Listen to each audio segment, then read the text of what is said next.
Chers téléspectateurs de Wafrica TV, bonjour. Dans cette série de réflexions sur l'encadrement de l'activité scientifique, nous poursuivons aujourd'hui dans le moment introductif de cette grande série que nous avons commencée avec le professeur Puissondois. Bonjour professeur. Bonjour. Professeur Puissondois, dans la grande introduction que vous avez donnée dans l'ouvrage qui est en chemin, qui est en cours et sur lequel nous sommes en train de travailler, vous vous interrogez sur la texture de l'humanité du transhumain. Et du coup, j'ai envie d'entrer de jeu comme ça, de vous poser la question de savoir si finalement l'être humain n'était qu'un mutant et que le transhumain était sa fin. C'est ça ma question d'entrée de jeu, professeur. Bon, je vous remercie d'introduire votre interrogation en me posant la question de savoir si l'être humain n'est pas un mutant. Je dois répondre du coup qu'il est effectivement en mouvement dans son être même, un mouvement permanent. Et je disais dernièrement que ce mouvement ne s'arrêtait pour lui, être humain spécifique, identifiable, que au moment de sa mort.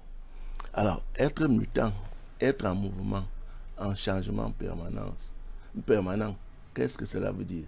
Cela veut dire que il ne peut pas avoir une identité figée. Il y a à cela plusieurs raisons. La première raison, c'est que la nature même de l'être, c'est d'évoluer. Il faut qu'il évolue. Cette évolution est déterminée simultanément à la fois par lui-même, qui veut être quelque chose, et aussi le contexte dans lequel, n'est-ce pas, il est inséré. Donc, il y a une double source de l'évolution. Actuellement, donc, il semble bien que l'évolution à dynamique individuelle et personnelle se soit quelque peu rétrécie par rapport à une évolution à dynamique extérieure. La donnée sociale, la donnée technoscientifique est là pour orienter, finaliser, n'est-ce pas, cette évolution. Il n'est donc pas un être figé, il est en évolution. Mais il évolue vers quoi? Bon, initialement, c'était vers ce qu'il voulait devenir, au sens où nous rappelions d'ailleurs avec Nietzsche que, bon, deviens ce que tu es. Tu n'es donc pas formaté définitivement, tu es ouvert. Essaye de te fixer un objectif d'être par toi et atteins-le. Est-ce que c'est cette évolution qui a cours seulement maintenant? Il semble bien qu'on soit passé à une autre phase où nous sommes objets d'une mutation à dynamique extrinsèque. Et est-ce que cette évolution va s'arrêter avec le transhumain? Ce sera la fin. Il y a donc là un paradoxe. Nous pensions l'évolution du réel illimitée. Nous pensions l'évolution du réel peut-être finalisable en termes de finalité, mais pas en termes d'achèvement d'évolution. Donc, le paradoxe donc, de l'être trans et post-humain est celui de savoir s'il pourra encore évoluer. Sa dynamique d'avènement n'étant pas intrinsèque, ce n'est pas lui-même, il est créé, il est formaté. Est-ce qu'il pourra être autre chose? Est-ce qu'au-delà de ce qu'il est, quelque chose d'autre peut arriver pour lui? Sauf à être remodifié, remodelé par celui qui l'a initialement créé et modélé. Donc, est-ce que le transhumanisme, le transhumain, c'est la fin de l'évolution de l'humain? Je ne sais pas. Quand je dis que je ne sais pas, je veux dire que la dynamique est en marche.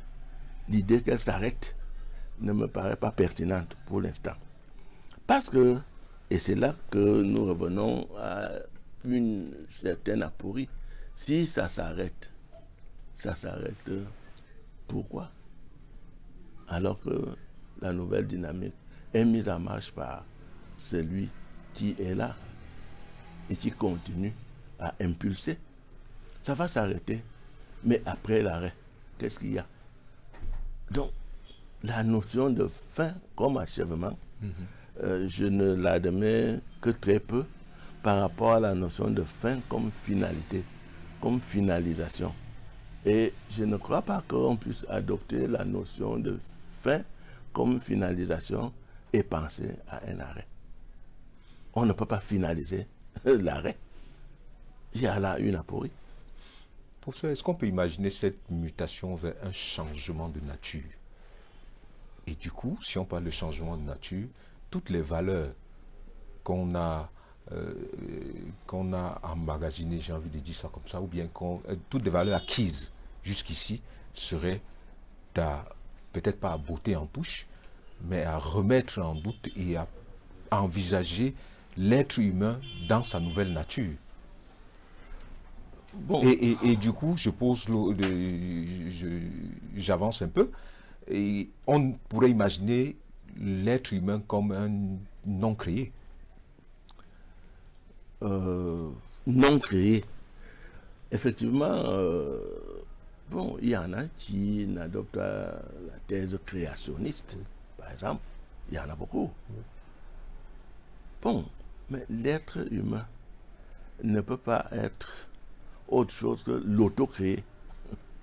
C'est-à-dire celui qui, à partir de potentialités existantes, qui ont été peut-être mises en place par Dieu ou par la nature elle-même, se développe et met en marche en utilisant ces potentialités-là, son propre projet d'être. Donc l'être humain, la nature essentielle de l'être humain, c'est d'être projet de soi. Oui. Et donc, est-ce qu'il y aura une humanité qui finalement ne serait plus projet d'elle-même, qui serait réalité imposée ou proposée ou posée par autre chose, mais ce n'est plus de l'humanité à ce niveau-là.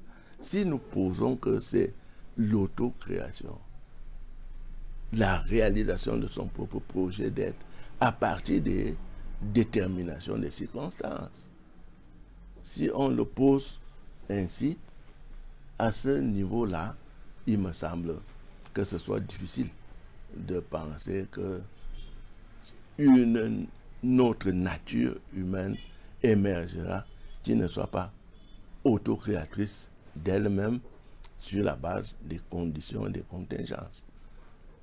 Alors, je ne sais pas, je réfléchis. Prof, est-ce que la nature pourrait être une construction de notre esprit? La nature ne peut pas.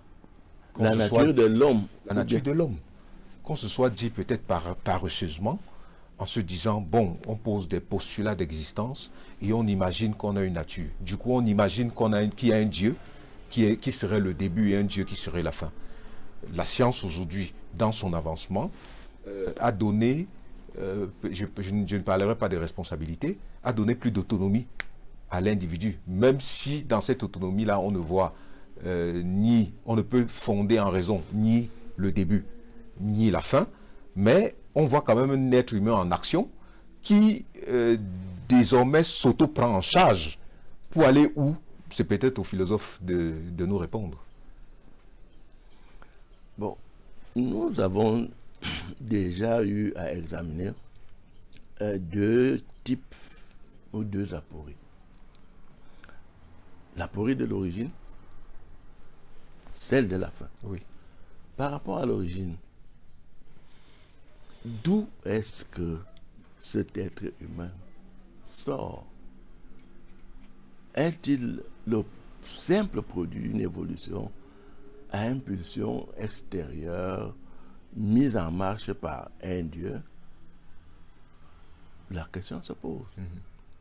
Parce que prendre cette hypothèse-là, ça renvoie à poser la question aussi, comme je l'ai dit, de l'ascendance de Dieu lui-même. Question sur laquelle on ne peut pas revenir, sauf à admettre, n'est-ce pas, ce Dieu comme postulat herméneutique à partir duquel comprendre le réel tel qu'il est. Bon. Donc, et l'aporie de la fin, c'est laquelle? C'est celle de savoir quelque chose qui a donc pu émerger sans qu'on sache ce qu'il y avait avant, sans qu'on sache quel est l'auteur de l'émergence, sans qu'on sache le pourquoi de cette émergence, bon, devrait alors s'achever. Mais s'achever pour quoi? Pour laisser la place à quoi? Est-ce qu'il n'y a pas de difficulté de penser à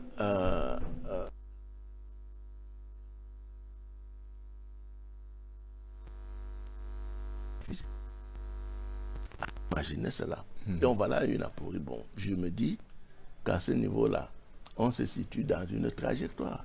Et donc l'homme, tel que vous le pensez, tel que nous le pensons, bien entendu, sur la base de ce qui est donné là, sur la base de l'évolution de cette matière, sur la base des conditions de cette matérialité elle-même, se prend un pour objet en se posant comme projet et ensuite essayer de réaliser son propre projet. C'est ça la nature réelle de l'homme. Est-ce qu'elle va disparaître? Il me semble bien que si on enlève cette vision de l'auto-affectation à l'être humain lui-même, de la capacité de projet de soi, c'est là où la nature humaine disparaît. Est-ce qu'il y aura une autre nature pour les hommes ultérieurs si ce n'est pas cette auto-affectation de sens et de projet? Est-ce qu'ils se seront encore des hommes? Voilà la question de l'humanité. Et oui. Est-ce qu'on peut soustraire ce projet de la divinité? Soustraire. Oui, c'est-à-dire, est-ce qu'on peut s'imaginer que l'être humain serait son propre projet tel que vous décrivez, sans qu'il n'y ait une divinité au bout? Je pense que c'est le bout du terminus à court, d'abord, qu'il faut interroger. C'est-à-dire, est-ce qu'on peut évidemment se concevoir sans cette ascendance par rapport à un architecte qui serait initiateur?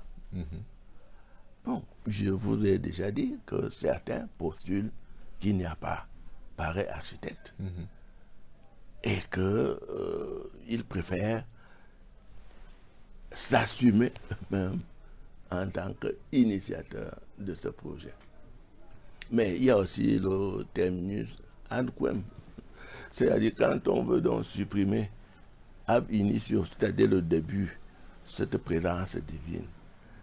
En fait, on l'inclut à l'intérieur du projet, c'est-à-dire qu'on veut, à la limite, devenir précisément cette divinité-là. Et c'est ça que j'appelle l'autodivinisation de l'humain.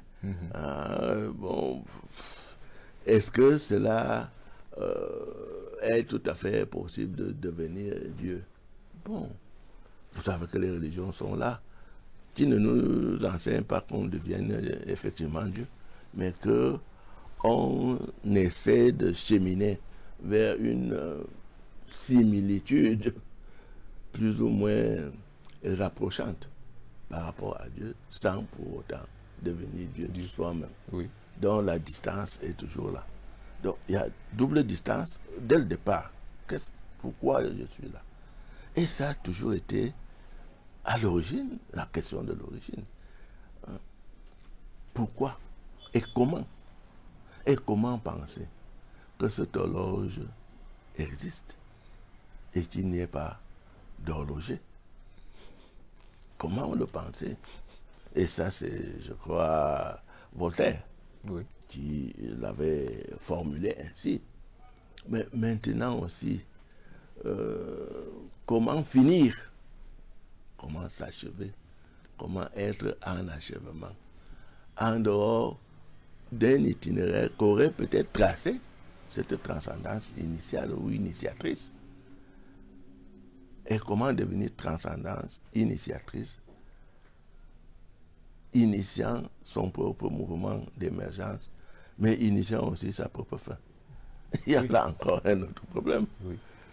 Il y a là un autre problème, d'après moi. Et donc, on est amené à réfléchir, mais je pense que à partir des paramètres que j'ai donnés, à savoir, l'émergence comme, n'est-ce pas, utilisation convergente des possibilités, mais aussi l'émergence comme réalisation du projet d'être. Et ce projet d'être comme responsabilité de celui-là qui existe là et qui se choisit. Je crois qu'une fois qu'on a mis ça, la nature même de l'homme est contenue dans ces trois axes. Et il me semble qu'il ne soit plus question d'homme s'il n'y a pas cette responsabilité, ce projet, cette projection, cet avenir de l'être. S'il n'y a plus ça, il me semble que ce ne soit pas des hommes, mais qu'on ait affaire plutôt à des ersatz d'hommes, peut-être pas des sous-hommes ou des surhommes, mais pas à des hommes effectivement. Donc, je ne sais pas si je... Oui, professeur, si je poursuis. Vous citez Bill Gates qui parle de l'intelligence artificielle comme le nouvel entrant qui va détrôner l'homme de son piédestal. Un pilote de l'activité scientifique ou bien de l'activité humaine qui fait une telle déclaration, aujourd'hui, c'est peut-être pour nous dire que j'ai bien envie de comprendre. Si l'intelligence artificielle est encore la construction de l'être humain, comment se fait-il qu'il envisage que l'homme soit piloté désormais par la matière? Je ne sais pas. Vous citez justement pour critiquer. Je ne dis pas que vous célébrez. Mais on en est là. On a peut-être refusé la divinité, peut-être pour la transposer dans autre chose qu'on voudrait contrôler par nous-mêmes. C'est peut-être l'homme, cette auto-déification de l'homme qui arrache le pouvoir à une divinité qui était entretenue certainement par la religion pour se l'octroyer lui-même. Peut-être que ce serait une faute d'orgueil, finalement. Bon, je pense à plusieurs choses. Oui. La première, dans la terminologie, dans la dénomination même, intelligence artificielle. Artificielle, artifex, produite, créée, fabriquée. Bon, alors, elle est fabriquée par qui? Par l'homme, bien sûr. Si elle est donc fabrication de l'homme, premièrement, c'est l'intelligence humaine qui est première, initiatrice. Oui.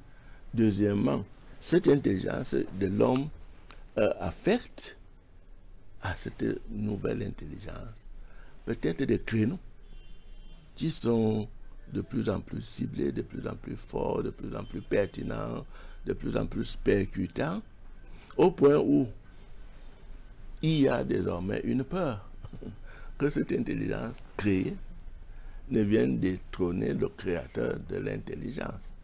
Mais est-ce que nous ne pensons pas que la potentialité d'avoir en elle-même l'ensemble des possibilités que développera l'intelligence artificielle, cette possession-là n'est-elle pas le fait de l'intelligence réelle qui est la nôtre et dont on n'a pas définitivement configuré les limites?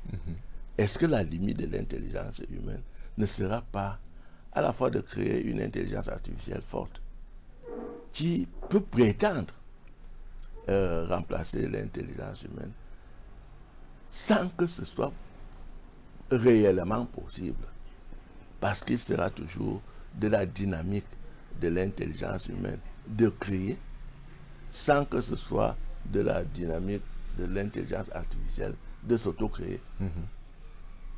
Et ensuite, c'est du point de vue de ceux qui ustensilisent l'intelligence artificielle pour des intérêts qui sont les leurs, n'est-ce pas? C'est eux qui peuvent avoir à rêver, n'est-ce pas, du détrônage de l'homme et de l'intelligence humaine par rapport à du fait de l'intelligence artificielle. L'intelligence humaine et l'homme seraient détrônés du piédestal, d'une part, et que cette intelligence artificielle amènerait, n'est-ce pas, au détrônage même consécutif de Dieu. Est-ce que cela est possible? Moi, je dis que l'individu, l'intelligence humaine, est telle qu'elle n'a pas encore dévoilé l'ensemble de ses possibilités. Et à cause de cela, nous ne pouvons pas présager que parce qu'il y a des résultats instrumentaux, ustensilisables, n'est-ce pas, de cette intelligence artificielle, l'homme, n'est-ce pas, perdra définitivement sa valeur, son statut d'homme, son statut de régulateur, son statut de créateur, au profit de cette intelligence artificielle. L'homme demeure. Et il me semble que l'intelligence artificielle, malgré les résultats, malgré toutes les avancées, n'est pas sur le point de devoir remplacer l'homme, même si elle crée les instruments qui suppléent, n'est-ce pas, aux carences éventuelles de l'être humain, réel. Mais c'est à titre supplétif, mais pas à titre, n'est-ce pas, d'élimination, d'extinction même de l'homme. On a bien envie de se poser la question de savoir quel peut être le dessein d'une telle imagination. Parce qu'en s'imaginant que, pourquoi est-ce que j'imaginerais l'intelligence artificielle supérieure à moi? Comme si j'avais un problème avec ma position dans l'univers. C'est-à-dire, je veux dire même égoïstement, l'homme ne serait pas en train de souhaiter, parce que là, c'est en imaginant... C'est un fantasme. Oui, mais quelle serait la fin? On n'est peut-être pas son psychologue ou son psychiatre. On a bien envie de se demander s'il n'y a pas quelque chose qui ne tient pas. Non, il y a quelque chose qui tient. D'une part, l'individu découvre ses capacités illimitées de création, de production, d'invention. À partir de là, il disqualifie sur le plan ontologique, n'est-ce pas, la transcendance. Oui. D'une part. Et deuxièmement, en disqualifiant la transcendance, il s'auto-affecte le statut de nouvelle transcendance. Ensuite, s'auto-affectant ce nouveau statut, il évolue donc dans sa création, dans sa dynamique de création. Et à la limite, n'a-t-il pas peur d'arriver à créer quelque chose qui finalement lui enlèvera son statut momentané de nouvelle transcendance, et qui prendrait donc la position, la place de la nouvelle transcendance dont maintenant nous ne pouvons pas savoir qu'est-ce qu'elle sera effectivement. Mais cette nouvelle transcendance-là, au moins quelque chose est sûr, elle n'est pas auto-transcendance, puisqu'elle est créée, elle est mise en mouvement par celui-là qui se connaît et qui connaît. Même si lui-même a été mis en mouvement sans trop savoir d'où et par qui et comment. Il y a là toute une évolution, tout un ensemble de questions qu'il faut poser et se poser. La machine, l'intelligence artificielle et tout le reste, pourra-t-elle sonner le glas de l'homme? Faut-il faire le deuil de l'homme? Mais je ne pense pas qu'il puisse être question de faire le deuil de l'homme, de sonner le glas de l'homme, dans la configuration que j'ai donnée tout à l'heure de ce que c'est que être humain, être homme. Qu'est-ce que c'est que être homme? Je vous ai donné les éléments tout à l'heure, oui. Et je ne pense pas que l'intelligence artificielle puisse arriver à détrôner définitivement l'homme. Ne faut-il d'ailleurs pas que le créateur de cette intelligence la norme? Question de responsabilité. Oui. Parce que dans ce que je disais comme élément essentiel ou élément de l'essence de l'homme, il y avait la responsabilité, à la fois la responsabilité de lui-même, de son propre projet mis en œuvre par lui, et des résultats de ce projet. Qui est responsable? Si l'intelligence artificielle tourne en roue, autonome, libre, sans qu'il y ait une normativité qui devrait être supérieure et qui devrait orienter justement la pratique et le déploiement de cette intelligence artificielle. Je ne sais pas si c'est quelque chose d'utopique, c'est-à-dire l'urgence qu'il y ait cette normativité. Ce n'est pas utopique, c'est de la plus grande urgence en ce moment-ci. Je ne dirais pas tautologiquement l'urgence de l'urgence, mais l'urgence absolue de cette urgence-là, il me semble que c'est de cela qu'il est question. Professeur, est-ce qu'on peut avoir l'impression, on a peut-être l'impression que l'homme s'extase devant la découverte, devant le fait scientifique au point d'oublier la fin, même sa propre fin. C'est-à-dire, je mets dans fin la notion de la responsabilité telle que vous dites. C'est-à-dire que, est-ce qu'on fait de la découverte pour de la découverte, tout simplement, ou alors l'être, qu'est-ce qui s'est passé pour qu'on arrive à une phase de l'histoire où on a l'impression, je dis encore, que l'être humain ne se pose plus la question, n'inclut plus nécessairement sa responsabilité dans l'acte qu'il pose, sur le plan scientifique notamment. Bon, je ne sais pas comment répondre, parce que est-ce qu'il exclut la notion même de finalité ou de fin? Il me semble que non. Il me semble plutôt qu'il arrime cette notion aux intérêts pratiques et productifs et productivistes. C'est parce qu'il y a cet arrimage de la notion de finalité à la notion d'intérêt, oui, à la notion de production, que finalement il perd de vue sa responsabilité. Parce que la dynamique de cette finalisation, ce n'est pas lui l'auteur. S'il était l'auteur, il n'est que celui qui récupère et qui fonctionne conformément à cette nouvelle dynamique. Donc, est-ce que il s'extasie devant ce qu'il produit? Effectivement, bon, c'est tellement merveilleux. Il s'extasie, ça c'est clair. Il y a, n'est-ce pas, pratiquement un culte, une adoration des produits de sa propre production, de sa propre invention. L'idéologie pourrait amener à penser à une autonomie de ces produits-là par rapport aux producteurs. Et c'est l'idéologie dominante qui survalorise ainsi le produit par rapport à celui qui l'a mis en mouvement. Mais c'est une survalorisation idéologique qui n'a pas de valeur. Qui n'a pas de valeur en elle-même. Parce que tous ces produits et tout ce qui est donc disons introduit, créé ainsi, tout cela, c'est l'homme. S'il s'extasie devant ce qu'il a créé, c'est une bonne chose.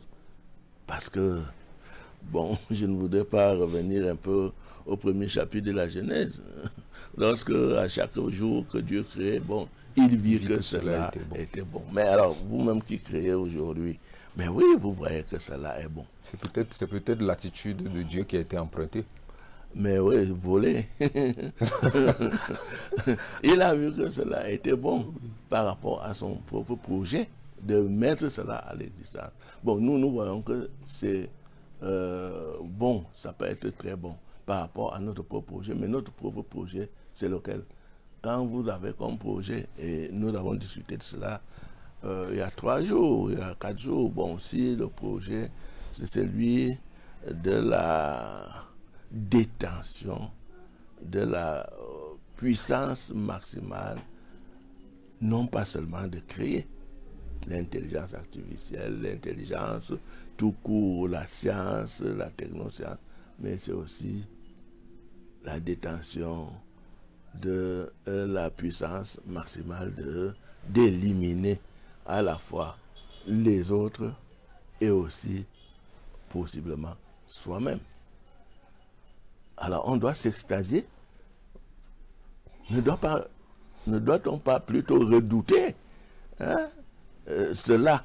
Parce que précisément la fin, c'est ça. Création pour la vie, des engins de vie. Création pour la mort. Lorsque la finalité c'est la mort, faut-il encore penser non seulement à quelque chose de beau devant quoi on s'extasie, mais ne doit-on pas penser plutôt à quelque chose devant quoi on s'effraie? Et la frayeur n'est-elle pas une des conséquences de la conscience qu'on a, de la puissance qu'on a créée et mise aux mains des gens qui peuvent donc justement l'utiliser à des fins qui ne sont pas des fins humanisantes? Professeur, ça fait des années, quelques décennies quand même, qu'on est entré dans ce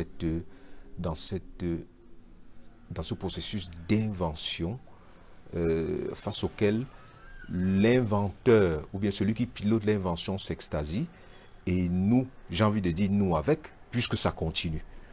Et la question que je m'avais vous poser, c'est qu'est-ce qui nous reste à nous? Comment est-ce que nous peut-être pas nous opposons, comment est-ce que nous mettons, nous qui peut-être ne sommes pas, nous qui ne sommes pas au cœur de ces inventions, nous à qui ça ne profite que dans l'utilisation, peut-être qu'on est tellement content qu'en célébrant, on encourage celui qui le fait à le faire et à le faire sans limite. Qu'est-ce qui nous reste comme pouvoir? C'est la question que je vais poser. Parce que même dans l'autre, même chez ceux qui les utilisent, on n'a pas tous la même manière. On n'est pas tous contemplatifs face à un téléphone, face à un avion, face à un char de guerre. On a une raison critique qui, de temps en temps, nous suggère quand même de nous poser des questions sur les débordements de tout cela. Qu'est-ce qui nous reste comme pouvoir finalement? L'écriture, le refuser d'acheter, faire des pancartes et militer pour dire non à ça, comme on peut le voir avec le climat. Qu'est-ce qui nous reste? Ou alors on est dans la dictature de celui qui crée et de celui qui possède? Bon, j'ai toujours soutenu que c'était un ensemble. C'est un ensemble. Qu'est-ce que cela signifie? Cela signifie que, bien sûr, il y a le créateur, celui qui crée les nouvelles créations, les inventions de tous ces gadgets, la dynamique civilisationnelle.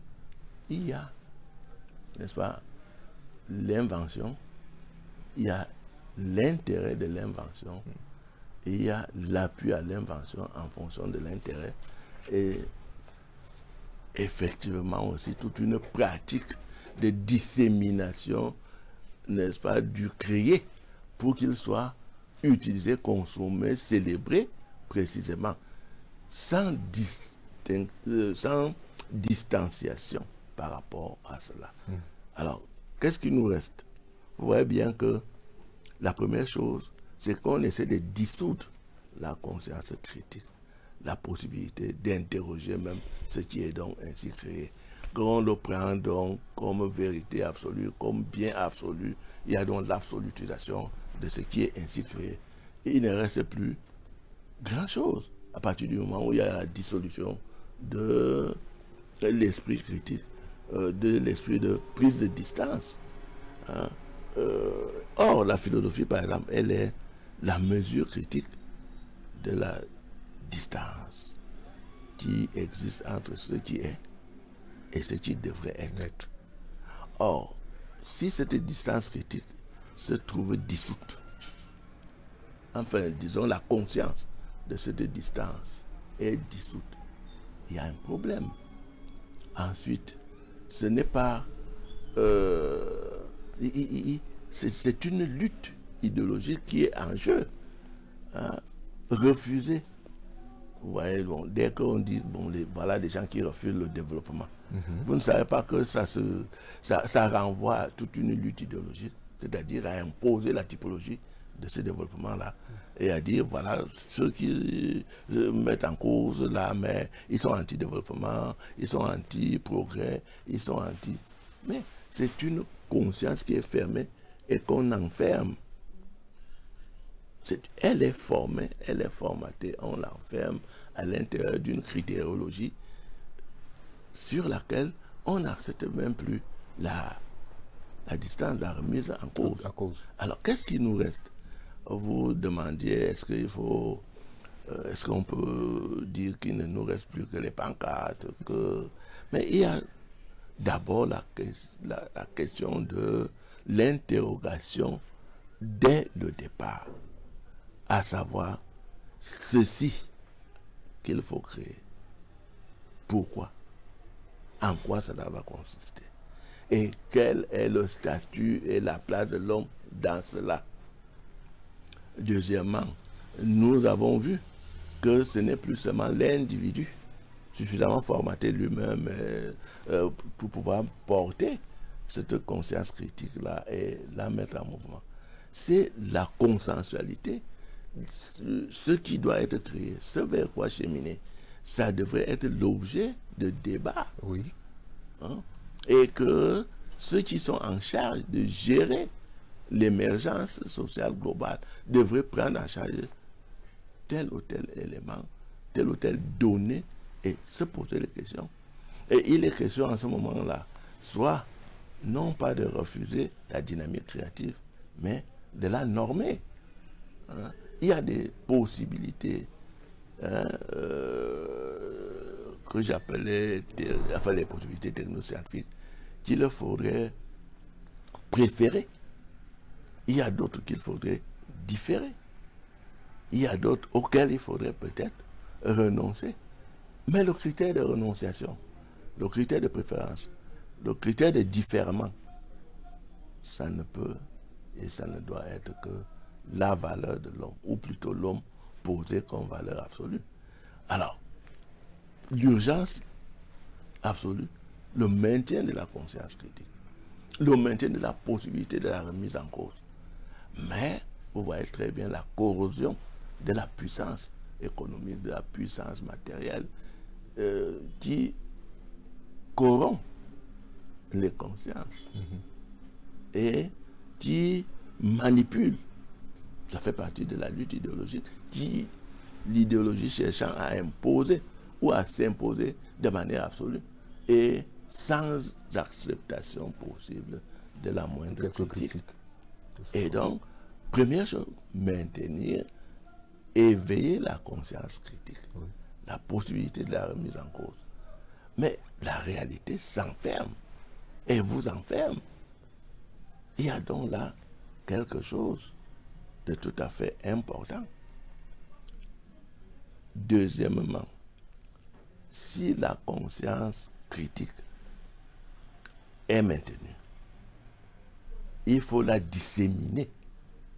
Elle ne doit pas être maintenue pour quelques individus isolés, quelques philosophes que l'on pourrait considérer comme un peu farfelus par rapport à l'évolution des choses. Voilà des gens qui viennent toujours nous ramener en arrière alors que nous on avance. Non, et on doit disséminer cette conscience critique-là.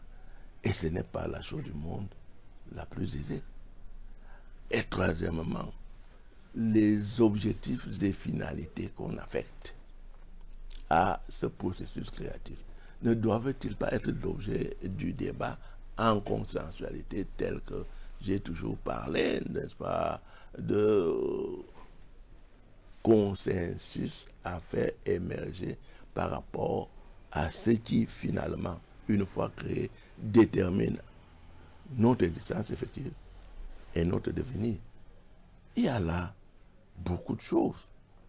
Et il y en a, effectivement, on revient au débat oiseux que nous retrouvons dans notre landerneau philosophique. Bon, la science est neutre, laissez là. Oui, mais vous voyez la neutralité, alors même que nous sommes embarqués dans un processus ou sous la houlette d'un processus créatif qui nous instrumentalise et qui nous dépouille de notre liberté, possible humanité, même si justement l'humanité c'est cette liberté, c'est cette conscience critique, c'est cette responsabilité qu'on a par rapport à ce qu'on crée et par rapport à l'avenir, à faire advenir. Si on est dépouillé, n'est-ce pas, de la liberté d'accepter ou de ne pas accepter, d'organiser le consensus existentiel commun, si on est dépouillé de tout ça, qu'est-ce qu'on a fait de nous? On nous a déshumanisés.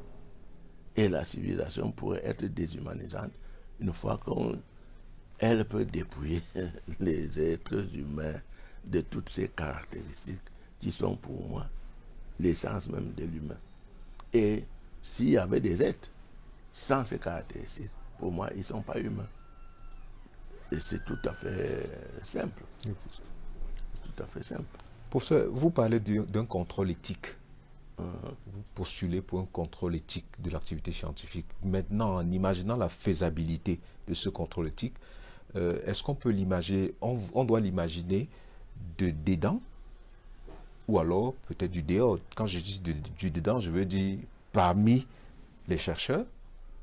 Est-ce qu'on peut créer un code éthique qui prenne en compte sur lesquels chaque scientifique qui rentre au laboratoire pour faire des inventions, en notant que les inventions quelquefois échappent au scientifique lui-même.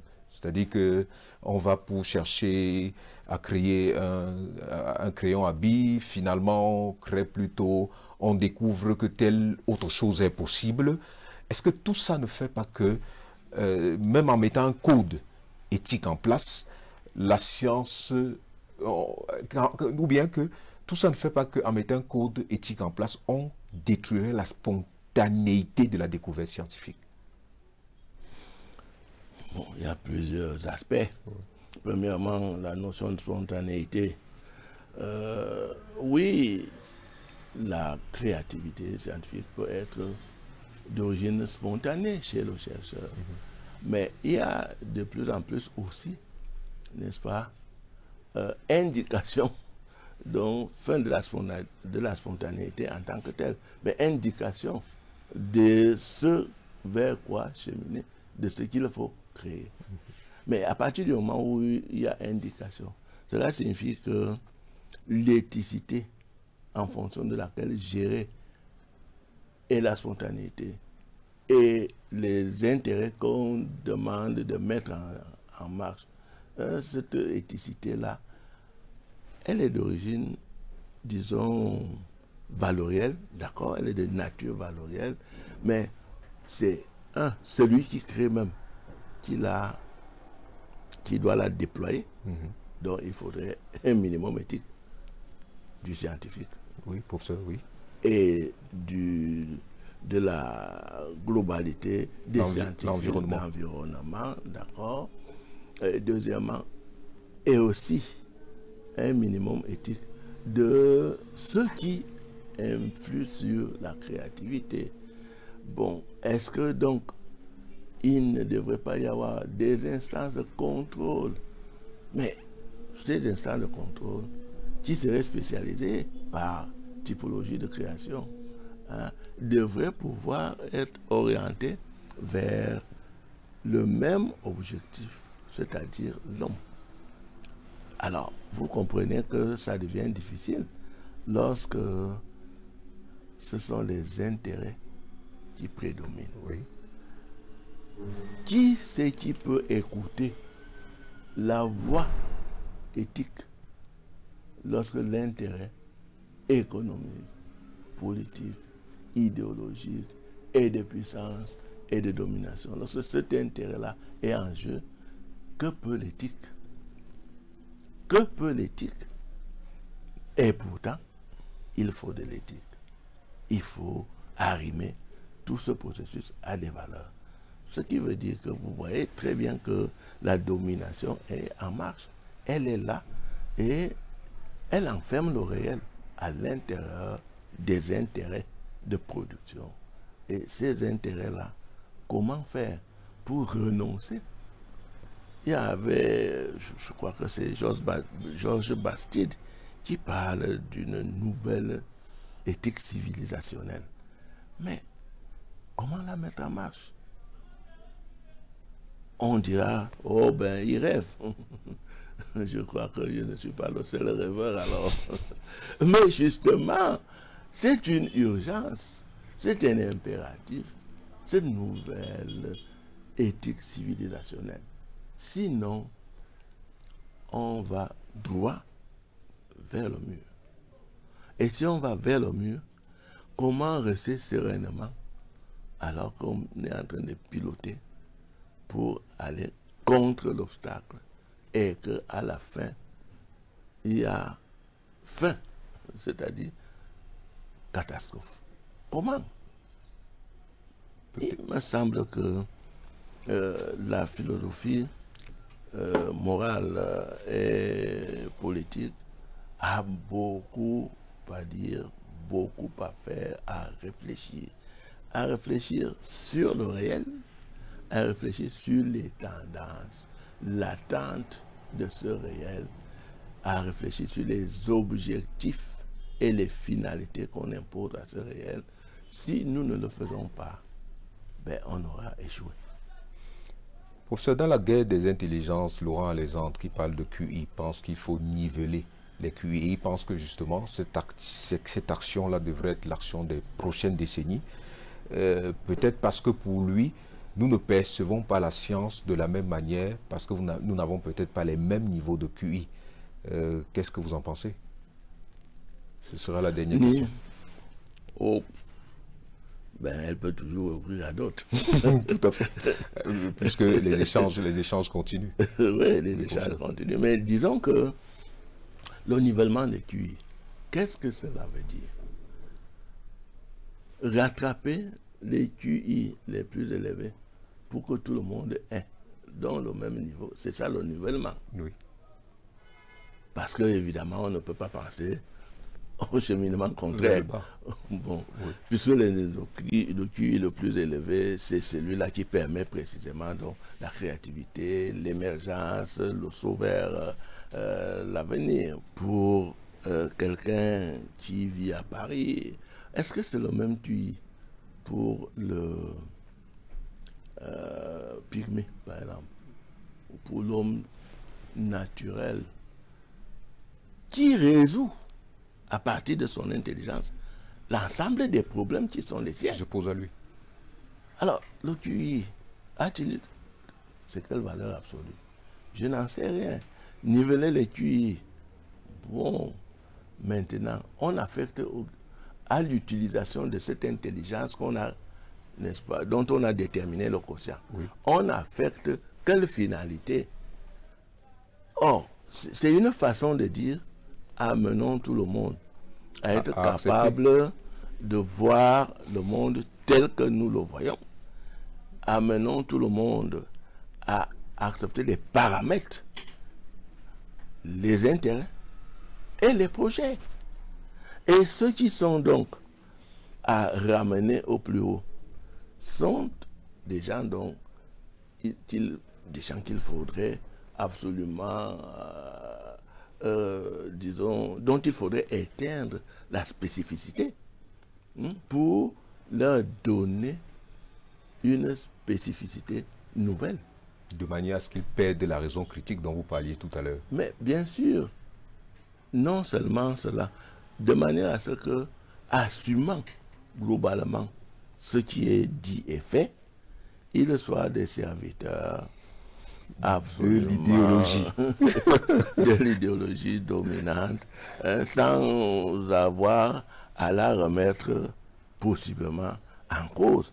sans avoir même à s'interroger, est-ce que ça vaut la peine? Est-ce que c'est... mais de quoi s'agit-il? Non. Dire le nivellement de l'intelligence signifie le rabotage de tous, le moulage, c'est-à-dire l'inscription de toutes les consciences, de tous les esprits dans le même moule pour avoir les mêmes critères de jugement et les mêmes possibilités de ne pas remettre en cause ou les mêmes possibilités, n'est-ce pas? En tout cas, on devient indifférencié.